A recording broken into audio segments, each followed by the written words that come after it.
মাছগুলোকে ভালো করে ধুয়ে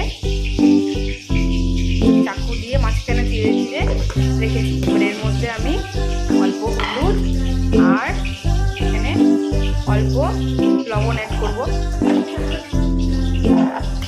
ভালো করে হলুদ লবণ দিয়ে পটলগুলোকে মাখিয়ে নেব। তো পটলের মধ্যে ভালো করে আমি লবণ হলুদগুলোকে মাখিয়ে নিয়েছি। আর চাকু দিয়ে চিড়ে দিলে এর মধ্যে তেল মশলাগুলো ভালো করে যাতে ঢুকতে পারে। আর পটলটা ভাজার জন্য এদিকে আমি তেল গরম করতে বসিয়ে দিয়েছি। তেলটা গরম হয়ে গেছে আমাদের। এবার এর মধ্যে পটলগুলোকে একে একে ছেড়ে দেবো। এই রান্নাটার জন্য পটলগুলো একটু বড় বড় নিলে ভালো হয়। তো আমার কাছে বড় ছোটো মিশিয়ে ছিল, তো আমি সেইগুলো দিয়েই করে নিলাম। আর হ্যাঁ, পটলটা যাতে কচি হয়, খেতেও স্বাদ লাগে পটলটা। রান্না করে ভেজে নামিয়ে নেব। এখানে আমি গোটা গরম মশলা, দারচিনি, একটা এলাচ, যে লবঙ্গ আর গোলমরিচ পাতা আর একটা মাছের যতক্ষণ পটলটা ভাজা হচ্ছে ততক্ষণ আমি এখানে একটা মশলা পেস্ট করে দেবো। তার জন্য আমি এখানে কাজু বাদাম আর চালমগজকে ভিজিয়ে রেখেছিলাম, সেটাকে আমি মিক্সিং জারে দিয়ে দিলাম।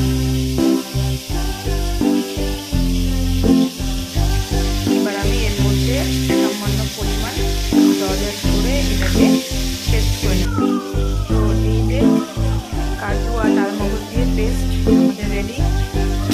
আর এদিকে আমাদের পটলগুলো লাল লাল করে ভাজাও হয়ে গেছে। এবার আমি এটাকে নামিয়ে নেবো। তো এই যে পটলগুলোকে আমি ভেজে এখানে নামিয়ে নিয়েছি। এবার ওই তেলের মধ্যেই আমি গোটা গরম মশলা, এর মধ্যে এলাচ, দারচিনি, লবঙ্গ আর গোলমরিচ আছে, আর হলো তেজপাতা দিয়ে এটাকে 1 সেকেন্ড মতো একটু নাড়াচাড়া করে দিতে হবে। এবার এর মধ্যে আমি আগে থেকে কেটে রাখা পেঁয়াজ কুচিটা দিয়ে দিলাম।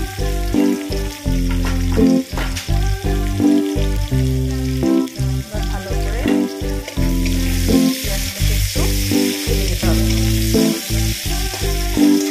হালকা বাদামি কালার ধরা অবধি পেঁয়াজটাকে ভেজে যেতে হবে।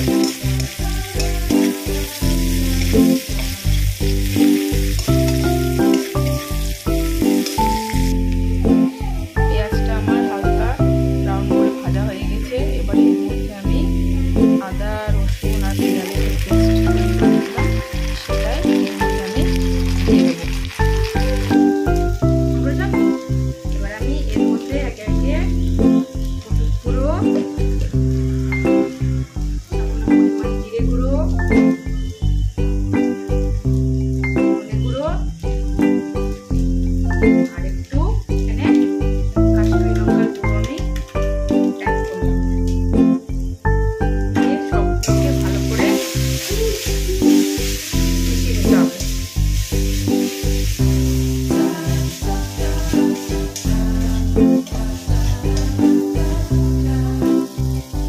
এবার আমি এর মধ্যে সামান্য পরিমাণ লবণ আর স্বাদটাকে ব্যালেন্স করার জন্য দিলাম অল্প চিনি। এবার মশলা থেকে মিশিয়ে যেতে হবে।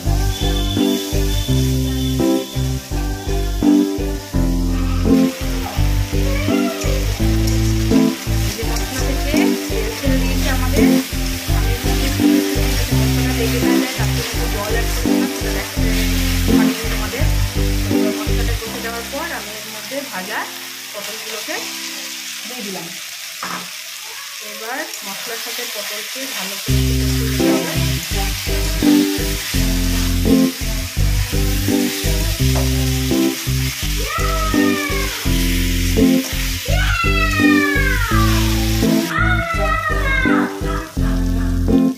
এবার আমি মশলাটা কষানো হয়ে গেলে চালমগজ আর কাজু একসঙ্গে পেস্ট করে দিলাম, তো সেটা আমি দিয়ে দিলাম।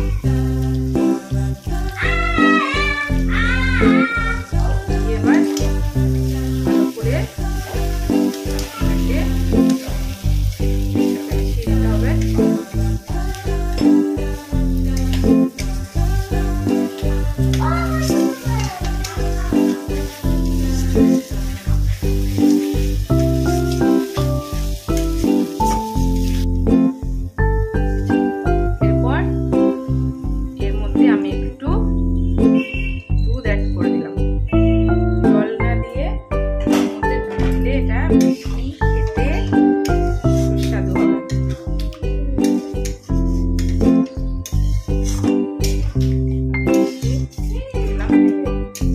বেশি বা জল দেওয়ার কোনো দরকার নেই, যেহেতু এটা মাখো হবে, তার জন্য এবার আমি দুধটাকে মিডিয়ামে রেখে এবার আমি একটু 10 মিনিটের জন্য ঢাকা দিয়ে দিলাম। 10 মিনিট পর ফিরে আসছি। তো 10 মিনিট হয়ে গেছে, এবার ঢাকাটা তুলে দেখি।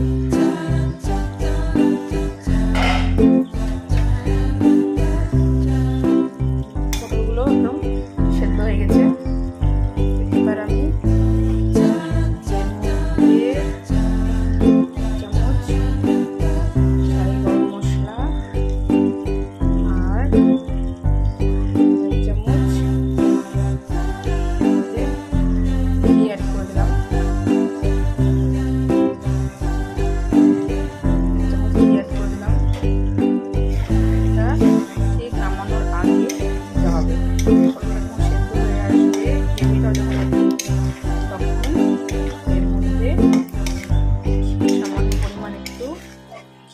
আর গরম মশলা অ্যাড করে এবার আমি এটাকে নামিয়ে নেব।